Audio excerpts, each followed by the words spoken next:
முன்னவனே யானை முகத்தவனே முக்தி நலம் சொன்னவனே தூய்மை சுகத்தவனே மன்னவனே சிற்பரனே ஐங்கரனே செஞ்சடையன் சேகரனே தற்பரனே நின்றாள் சரணம். மூவிரு முகங்கள் போற்றி முகம்பொழி கருணை போற்றி ஏவரும் ருதிக்க நின்ற ஈராறு தோல் போற்றி காஞ்சி மாவடி வேகம் செவ்வேல் மலரடி போற்றி ஆனால் சேவலும் மயிலும் போற்றி திருக்கைவேல் போற்றி போற்றி. உலகெல்லாம் உணர்ந்து ஓதற்கரியவன் நிலவுலாவிய நீர்மலி வேணியன் அழகில் சோதியன் அம்பலத்து அடுவான் மலர்ச்சிலம்படி வாழ்த்தி வணங்குவான். தனம் தரும் கல்வி தரும் ஒரு நாளும் தளர்வறியா மனம் தரும் தெய்வ வடிவம் தரும் நெஞ்சில் வஞ்சமில்லா இனம் தரும் நல்லன எல்லாம் தரும் அன்பர் என்பருக்கே கனம் தரும் பூங்குழலால் அபிராமி கடைக்கண்களே. குரு பிரம்மா குருர் விஷ்ணு குருர் தேவோ மகேஸ்வர குரு சாட்சாத் பரபிரம்மா தஸ்மை ஸ்ரீ குரவே நமக. ஆஸ்திக பெருமக்களே, பெரியோர்களே, உங்கள் அனைவருக்கும் என்னுடைய பணிவான வணக்கங்களை தெரிவித்துக் கொள்கிறேன். நாம் தொடர்ந்து அபிராமி அன்னையினுடைய அந்தாதி பதிகத்தினை சிந்தனை செய்து கொண்டிருக்கின்றோம். தொடர்ச்சியாக காப்பு செய்யுளில் ஆரம்பமாகி தொடர்ந்து 4வது பாடலை இன்றைய தினம் சிந்தனை செய்ய இருக்கின்றோம். அம்பிகை என்றாலே அவளுக்குரிய மாதம் ஆடி. இந்த ஆடி மாதத்திலே அவளுக்கு உரிய பிடித்தமான பாராயண பாடல்களை படிப்பது என்பது அவளுடைய அனுக்கிரகம் இருந்தால் மட்டுமே சித்திக்கும். அந்த வகையில் நம் எல்லோருக்கும் அந்த அன்னை அவளுடைய அழகினையும் அவளுடைய பெருமையினையும் அபிராமி பட்டர் வாயிலாக எப்படி ரசித்தாலோ அதை போல நம்மிடத்திலிருந்தும் அன்னை எதிர்பார்க்கக்கூடிய அந்த ரசனைகள் அவளுக்கு சென்று சேர வேண்டும் என்று விநாயகபெருமானை வணங்கி 4வது பாடலை இன்றைய தினம் சிந்தனை செய்வோம். அம்பாளை யார் யாரெல்லாம் வணங்குகிறார்கள், தனக்கு அம்பாள் யார், அந்த அம்பாளை மணந்த மணாளன் யார் என்று who is my mother, who is my father என்ற ஒரு டிஸ்கிரிப்ஷனை இந்த பாட்டில் கொடுத்திருப்பார். அப்பாவாக இருந்த ஈஸ்வரனுக்கு சில செய்திகளை சொல்லியும் எனக்கு அம்மா அவள் யார் என்பதை ஒரே வார்த்தையிலே சொல்லிட்டார். ஆனால் முதல் வரியிலே அம்மாவினுடைய பெருமையை சொல்லி 2வது அடியிலே அப்பா இப்படி இருப்பார் என்று அடையாளம் காட்டுகிறார். ஆக சர்வேஸ்வரனுக்கு அடையாளத்தை காட்டியும் தனக்கு அடையாளத்தை கொடுத்த அம்பிகையை தன் தாய் என்று ஒரே வார்த்தையிலும் கூறியிருப்பது தனிச்சிறப்பு. அந்த வகையிலே இந்த பாராயணத்தை நாம் பாராயணம் செய்யலாம். மனிதரும் தேவரும் மாயா முனிவரும் வந்து சென்னி குனிதரும் சேவடி கோமலமே பனிதரும் திங்களும் பாம்பும் பகீரதியும் படைத்த புனிதரும் நீயும் என் புந்தி எந்நாளும் பொருந்துகவே.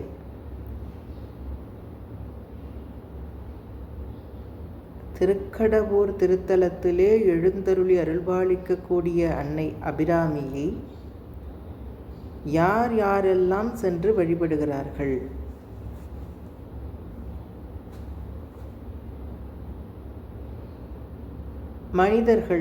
மனிதர்கள்னா யார்? 3வது பாடல்களிலே யார் மனிதர் என்று சொன்னார். என்ன? நின் அன்பர் பெருமை எண்ணாத கரும நெஞ்சால் மறிந்தே விழும் நரகுக்கு உறவாய மனிதரையே. இந்த நரகுக்கு உறவாய மனிதர்கள்னு சில பேர் இருக்காங்கன்னு சொன்னார்ல. அம்மா, உன்னை நினைக்காத இந்த மக்கள், உன் அன்பை பெறாத இந்த மக்கள், உன் மலர்பாதத்தை வணங்காத இந்த மக்கள், உன் மலரடியை துதித்து பாடாத இந்த மக்களினுடைய இவையெல்லாம் நரகுக்கு உறவானவர்கள் என்று சொன்னாரே. இவர்கள் அல்லாத உன் அன்போடு இருக்கக்கூடிய, உன் அன்புக்கே பாத்திரமான, உன்னையே அனுதினமும் நினைத்து வழிபாடு செய்யக்கூடிய அடியார் பெருமக்கள் எல்லாம் மனிதர்கள் என்று இந்த இடத்திலே குறிப்பிட்டிருக்கிறார். அப்போது அவளை திருக்கடவூரில் வந்து தொழக்கூடிய மனிதர்கள் அப்படியென்றால் அவள் மீது அளவு கடந்த அன்பும் பக்தியும் வைத்திருந்த மனிதர்கள். முதல் வார்த்தை. தேவரும். தேவரும்னு ஒரே கொட்டேஷனில் சொல்லியாச்சுன்னா அந்த தேவர்கள் எல்லா தேவர்களையும் சேர்த்து வந்துவிடும். 30 தேவர்கள் என்று ஒரு செய்தி உண்டு நமக்கு. அந்த 30 தேவர்களிலே வரிசைப்படுத்தினோம் என்றால் இந்திரன் பிரஜாபதி உட்பட 12 ஆதித்யர்கள், 8 வசுக்கள்,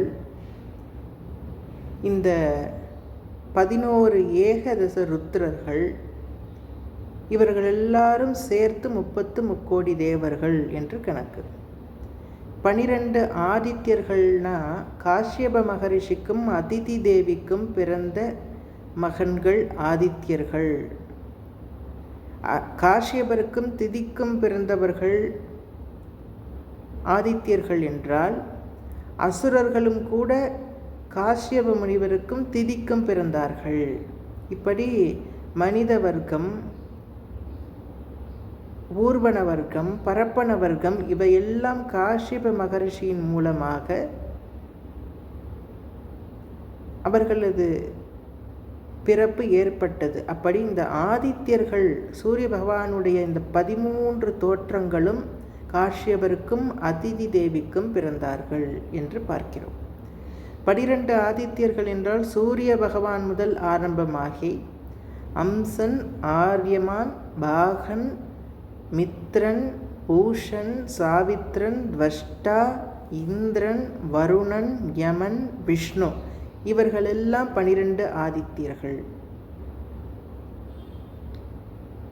அதே போல 12 வசுக்கள், மன்னிக்கவும் 8 வசுக்கள், அஷ்ட வசுக்கள் என்றழைக்கக்கூடிய இந்த 8 வசுக்களும் யார் யார் என்றால், வசு என்றாலே வெளி, வெளி என்றால் ஸ்பேஸ், மேல் இருக்கக்கூடிய ஸ்பேஸ். இந்த பஞ்சபூதத்திற்கான கோட்பாடுகளுக்கு உரியவர்கள் இந்த வசுக்கள். இந்த பஞ்சபூதங்கள் மாத்திரமல்ல, அதை சுற்றி இருக்கக்கூடிய அந்த விண்மண்டலத்தில் ஒளிரக்கூடிய நட்சத்திரங்கள், நட்சத்திரங்களுக்கு பிரகாசத்தை தரக்கூடிய சந்திரர்கள், இவர்களையும் சேர்த்து அட்ட வசுக்கள் என்று அழைத்தார்கள்.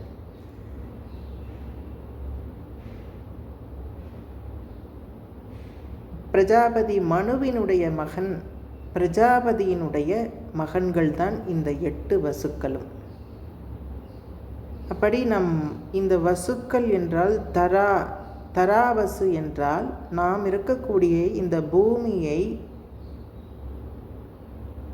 ஆதாரமாக கொண்டு இருக்கக்கூடியவர், இந்த பூமிக்கு காரணகர்த்தாவாக இருக்கக்கூடியவர் இந்த தராவசு. அனலன் வசு யார் என்றால் அக்னிக்கு, நெருப்பிற்கு காரணகர்த்தாவாக இருக்கக்கூடியவர். ஆபவசு என்றால் நீருக்கு காரணகர்த்தாவாக இருக்கக்கூடியவர். அனிலன் வசு என்றால் காற்றிற்கு காரணகர்த்தாவாக இருக்கக்கூடியவர், ஆதாரமாக இருக்கக்கூடியவர். துருவன் என்றால் விண்ணில் இருக்கக்கூடிய துருவ நட்சத்திரம் உட்பட நட்சத்திரங்களுக்கு காரணகர்த்தாவாக விளங்கக்கூடியவர். சோமன் என்றால் சோமன் வசு, சந்திரனுக்கு சோமன் என்ற பெயரும் உண்டு. சந்திரனுக்கு காரணகர்த்தாவாக இருக்கக்கூடியவர். பிரத்யக்ஷன் என்றால் ஒளிக்கு, அதாவது ஒளி, லைட், இந்த ஒளிக்கு காரணகர்த்தாவாக இருக்க விளங்கக்கூடியவர். இந்த பிரபாசன் என்ற 8வது வசுதான் அதிகாலைக்கு என்ற அதிகாலை, காலை, இந்த வைகரை என்று சொல்லக்கூடிய அந்த பொழுதுகளிலே வைகரைக்கு காரணகர்த்தாவாக விளங்கக்கூடியவர். அப்படி என்றால் பொழுதுகளுக்கு, காலங்களுக்கு அவர் அந்த கால வரையறையான பொழுதுகள், நண்பகல், நள்ளிரவு, இந்த வகையிலே வரக்கூடிய இந்த வைகரை என்ற பொழுதிற்கு அவர் ஆதாரமாக விளங்கக்கூடியவர். இந்த பிரபாசன்தான் ஒரு சாபத்தினால், வசிஷ்ட ரிஷியினுடைய சாபத்தினால் கௌசிக முனிவரின் ஆணைப்படி வசிஷ்டனுடைய குடிலில் இருக்கக்கூடிய நந்துனி பசுவை, காமதேனுவை செல்வதற்காக வரும்பொழுது வசிஷ்டர் வாயிலாக சாபம் பெற்று மானுட பிறவியாக பெற்று வருவாயாக என்ற ஒரு சாபம் ஏற்பட்டது. அதன்படி அவர் மண்ணுலகத்திலே சந்தன மகாராஜாவிற்கும் கங்காதேவிற்கும் 8வது மகனாக பீஷ்மர் அவதாரம் செய்தார். அந்த பீஷ்மர் தான் இந்த பிரபாசன் என்று பின்னாளிலே நம் மகாபாரத காவியத்திலே நாம் படிக்கிறோம். இப்படி 12 ஆதித்யர்கள், 8 வசுக்கள், 11 ஏகதச ருத்ரர்கள். ருத்ரம் என்பது சிவபெருமானுடைய அம்சங்களாக கருதப்படுகிறது. அதாவது இந்த உருத்திரர்கள் என்று இவர்களை அழைப்பார்கள். பிரம்மதேவரனுடைய மகனாக இந்த உருத்திரர்கள் பார்க்கப்படுகிறார்கள். இவர்கள் சிவ அம்சமாக விளங்குகிறார்கள். இந்த 11 உருத்திரர்கள் யார் யார் என்று நாம் பார்த்தோமேயானால், உருத்திரர்கள் ஆரம்பமாகி மகாதேவன், உருத்திரன், சங்கரன், நீலலோகிதன், ஈசானன், விஜயன், பீமதேவன், சௌமியதேவன், பவோத்பவன், கபாலிஜன், ஹரன் என்று 11 ருத்திரர்களை வகைப்படுத்தி நம்முடைய இலக்கியங்களிலே சொல்லப்பட்டிருக்கிறார்கள். இப்படி இந்த தேவர்கள் எல்லோரும் வழிபாடு செய்கிறார்கள் திருக்கடவுர் திருத்தலத்திலே. யாரை? அபிராமி அன்னை. சரி, மாயா முனிவரும். யார் அந்த மாயா முனிவர்? மாய்தல் என்றால் இறந்து போதல், மாயா என்றால் இரவா நிலையை பெற்ற முனிவர். காலதேவனால் விரட்டப்பட்டு வந்த மார்கண்டேய முனிவர் சர்வேஸ்வரனை ஆறத் தழுவி இருக்கும் பொழுது காலதேவனுடைய பாசக்கயிற்றினால் மார்கண்டேயரினுடைய தலையையும் சேர்த்து சிவபெருமானுடைய தலையையும் போய் அது சேர்ந்தது. ஆகவே கட்டி இழுக்கும்போது ஈஸ்வரனும் கூட இழுத்து நிலை ஏற்பட்டது, இருக்கக்கூடிய நிலை ஏற்பட்டது. அப்பொழுது சிவபெருமானுடைய கோபத்திற்கு ஆளாகி சிவபெருமானுடைய இடக்காலால் இடறிவிடப்பட்டார் என்று பார்க்கிறோம். அப்படி மார்கண்டேயருக்கு தன்னை யாரத் தழுவி இருக்கிறான் என்று எண்ணாமல் காலதேவன் செய்த தவறை கொண்டு விதியையே வெல்லக்கூடிய 16 வயதே உனக்கு என்ற விதியை மாற்றி என்றும் 16 அங்கு ஈஸ்வரன் அவருக்கு வரமளித்த மார்கண்டேய முனிவர் வழிபட்ட ஸ்தலம். மார்கண்டேயர் இன்றைக்கும் வழிபாடு செய்து கொண்டிருக்கிறார். அதனால்தான் மாயா முனிவரும் வந்து சென்னி குனிதரும் சேவடி கோமலமே. வந்து சென்னி, அங்கே சாதாரணமாக வந்து அம்பாளை கையெடுத்து கும்பிட்டுட்டு பிரசாதத்தை வாங்கி சாப்பிட்டு விட்டு வீட்டிற்கு செல்லக்கூடியவர்கள் அல்ல. முறையாக சிவ ஆகமங்களை பயின்று முறையோடு பூஜைகள் செய்து ஒருவருக்கும் ஒரு விதமான பூஜை. ஒருவர் தியானத்தின் வாயிலாக அம்பாளை ஐக்கியப்படுத்தக்கூடிய பூஜையை செய்தார்கள். பிராமிப்பட்டர் தியானத்தின் வாயிலாகத்தானே அவளை தரிசித்தார். சிலர் ஹோமங்கள் யாகங்கள் வளர்த்து அன்னையை பார்க்க முயன்றார்கள். சிலர் தன்னுடைய அபிஷேக ஆராதனை மூலம் வழிபாடு செய்து அவளை நினைத்தார்கள். அவரவர் கோட்பாடு முறையிலே நெறியாக இருந்து நெறிப்படுத்துதல் என்று ஒரு அர்த்தம். சென்னி என்றால் நெறிப்படுத்துதல். தன்னுடைய பூஜை முறையை முறையானதாக நெறிப்படுத்தி வழிபட்டு அந்த அபிராமியை தரிசித்தவர்கள் எல்லோரும் வந்து தரிசிக்கிறார்கள். எதை? குனிதரும் சேவடி கோமலமே. அப்படியே தலையை குனிந்து அவளை நமஸ்காரம் செய்கிறார்களாம். தலை தரையில் படும்படியாக நமஸ்காரம் செய்கிறார்கள். ஆதிசங்கர பகவத் பாதர் சௌந்தர்யலகரியை நீங்கள் படிக்கும் பொழுது அன்னையை எப்படியெல்லாம் அழகின் அலை என்றுதான் அதற்கு பொருளே. அம்பாளினுடைய அழகின் அலை, அலைகள் என்றால் பெருக்கெடுத்து வந்து வந்து போகும். அவளை பார்க்க பார்க்க பார்க்க பார்க்க திகட்டாத அழகு. அப்படி உள்ள அழகு படைத்த சௌந்தர்யம் மிகுந்த அந்த அன்னையை வர்ணித்திருப்பார். அவர் ஒரு இடத்திலே சொல்லியிருக்கிறார் அன்னையை பற்றி. இந்த தேவர்கள் என்றால் 30 கோடி தேவர்கள், அவளையே நினைக்கக்கூடிய அடியார் பெருமக்கள், எவ்வளதோ வரங்களை வாங்கி குவித்த முனிவர்கள், ரிஷிகள், மகான்கள், இவர்களெல்லாம் வழிபடுகிறார்கள் இங்கே ஸ்ரீபுரத்திலே. அப்போது அவ்வளவு பெயர் ஸ்ரீபுரத்திலே வழிபாடு செய்யும் பொழுது அங்கு கூட்ட நெரிசல் தாங்க முடியாது. ஆகவே அவரவர் இருந்த இடத்திலேயே நமஸ்காரம் செய்கிறார்கள். இந்த இடத்தில் குறிப்பிட்டு அங்கு சொல்லியிருப்பார், இந்திரன், அக்னி இவர்கள் எல்லோரும் தன்னுடைய கிரீடத்தை கழற்றி வைக்காமலேயே அந்த இருந்த இடத்திலேயே விழுந்து நமஸ்காரம் செய்கிறார்கள். ஏன் இதை இந்த இடத்திலே ஆதிசங்கர பகவத்பாதர் ஒரு கதையை சொல்லியிருப்பார். அந்த பவனத்திற்கு உரியவரான சர்வேஸ்வரன் காலையில் எழுந்தவுடனே அகிலத்தை ஆள்வதற்காக பார்ப்பதற்காக வெளியே சென்று விட்டார். இங்கே அரியாசனத்தில் ஸ்ரீபுரத்தில் அமர்ந்து கொண்டிருக்கக்கூடிய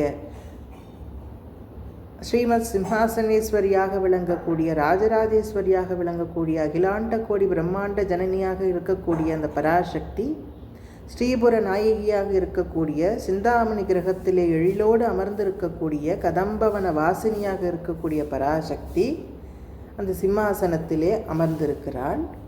அப்படி அமர்ந்திருக்கும் பொழுது தன்னுடைய கணவர் இந்த லோக பிரதட்சணத்தை முடித்து கொண்டு வருவதை அறிந்து அன்னை எழுந்து விரைந்து ஓடுவதற்காக முயல்கிறார். கற்புடைய பெண்டரெல்லாம் செய்ய வேண்டிய தலையாய கடமை என்றால் கணவன் வேலைக்கு செல்லும் பொழுது வழியை பார்த்து சகுனத்தை பார்த்து அனுப்பி வைக்க வேண்டும். அவர் திரும்பி வரும் பொழுது வாசலில் நின்று அவரை வரவேற்க வேண்டும், இன்முகத்தோடு வரவேற்க வேண்டும். இது கடமை. அப்படிதான் அன்னை பராசக்தியும் செய்தார். அப்படி அழைப்பதற்காக தன்னுடைய கணவர், தன்னுடைய பதி வருவதை அறிந்த உமாதேவி எழுந்தோடி ஓடும் பொழுது அவள் அருகில் உள்ள அன்னையை பார்த்து கொண்டிருக்கக்கூடிய பாதுகாவலராக இருக்கக்கூடிய சேடி பெண்கள் எல்லாம் அலறி ஓலமிட்டார்கள் என்று சௌந்தரிய லகரிலே ஆதிசங்கர பகவத்பாதர் சொல்வார். ஏன் அலறி ஓலமிட்டார்கள்? இந்திரன், மகாவிஷ்ணு, பிரம்மதேவர் இவர்கள் எல்லோரும் விழுந்து அந்தந்த இடத்திலே வணங்கும் பொழுது அவர்களுடைய கிரீடத்தோடு வணங்குகிறார்கள். அன்னை ஓடும் பொழுது அந்த கிரீடம் அவர்கள் காலில் பட்டு இடறிவிடுமோ, அம்மா இங்கே இந்திரன் விழுந்து வணங்குகிறான், அங்கே அக்கினி விழுந்து வணங்குகிறான், இப்படி அனைவரும் விழுந்து வணங்குகிறார்கள், நீங்கள் இப்படி பதறி ஓடுகிறீர்களே, தடுமாறி விழுந்து விட போகிறீர்களோ என்ற அவசரத்திலே அந்த இந்திரர்களையும் மகாவிஷ்ணுவையும் இப்படி இருக்கக்கூடிய தேவர்களை எல்லோரும் திட்டுகிறார்களாம் இந்த சேடி பெண்கள். எவ்வளவு பெருமை இருந்தால், தன்னுடைய பதி மீது எவ்வளவு மரியாதை இருந்தால், அவள் இத்தனை பேருக்கும் ஆசீர்வாதம் செய்து வழங்கி கொண்டிருக்கக்கூடிய இந்த நேரத்தில் எங்கிருந்தோ வந்திருக்கக்கூடிய தன்னுடைய பதியை நினைத்து வந்துவிட்டார், தன் கணவர் தன்னுடைய இல்லத்திற்கு வந்துவிட்டார், இந்த மனம் சொல்வதை அறிந்து எழுந்து ஓடுகிறாள் என்றால் அதுதான் தலையாய பதி தர்மமாக பார்க்கப்படுகிறது. அப்படி அந்த அம்பிகை அந்த ஸ்ரீபுரத்தில் இருக்கின்றார். அந்த ஸ்ரீபுரத்தில் இருக்கின்றவர் தான் இன்றைக்கும் திருக்கடவூரில் பூலோக ஸ்ரீபுரமாக விளங்கக்கூடிய ஸ்தலமாக அங்கு இவர்கள் எல்லோரும் வழிபாடு செய்து கொண்டிருக்கிறார்கள். குனிதரும் சேவடி கோமலமே. கோமலம் என்றால் பச்சை நிறத்தில் இருக்கக்கூடிய ஒரு நவரத்தினங்களில் ஒன்று. அப்போ பச்சை நிற மேனியாக அவள் இருக்கக்கூடியவள். அதனால்தான் மீனாட்சிக்கு கோமலாட்சி என்று ஒரு திருநாமம், கோமலாம்பிகா. லக்ஷ்மி தேவிக்கும் கோமலாம்பிகா என்ற திருநாமம் உண்டு என்று நம் முன்னோர்கள் சொல்லியிருக்கிறார்கள், ஆன்மீக சான்றோர்கள் சொல்லியிருக்கிறார்கள். ஆக இந்த பச்சை நிறம் என்பது இந்த பிரபஞ்ச சேமத்திற்காகவும், இந்த பிரபஞ்ச சேமம் என்பது இந்த பிரபஞ்சத்தில் இயற்கையினுடைய வளர்ச்சி அபரிமிதமாக இருக்க வேண்டும் என்பது இந்த பாராயண பாடலில் இருந்து நாம் தெரிந்து கொள்ள வேண்டிய செய்தி. ஒருவருக்கு விவசாய நிலங்களில் வளர்ச்சி இல்லை என்றால், விவசாயத்தில் நஷ்டம் ஏற்பட்டது என்றால், விவசாயத்தில் வருமானம் இல்லை என்றால், இந்த பாடலை தொடர்ச்சியாக சாயரற்ற வேளையில் வீடுகளில் விளக்கேற்றி வைத்து அபிராமி அன்னையின் பாதகமலங்களை வணங்கி இந்த பாடலை தொடர்ந்து பாராயணம் செய்தால் அந்த நிலத்தில் உள்ள கோளாறுகள் நீங்கி அபரிவிதமான வளர்ச்சி பெற்று லாபத்தை ஈட்டித் தருவாள். அதைவிட தாண்டி இந்த பாராயண பாடலை படிக்கும் பொழுது ஆத்ம ஞானம் பெற்று தலையாய மனிதராக விளங்குவார்கள் என்று ஒன்று. ஆகவே இந்த பச்சை நிறத்தை அம்பாளை யார் ஒரு பச்சை நிற ஆடையில் பார்த்து தரிசிக்கிறார்களோ அவர்களுக்கு இயற்கை செல்வம் பெருகும், இயற்கை வளம் பெருகும். அம்பிகையை பார்க்க போகும் பொழுது பச்சை நிறை வஸ்திரத்தை அணிந்து கொண்டு சென்றால் அவர்களுக்கு நல்ல விதமான செல்வங்கள் வந்து சேரும்.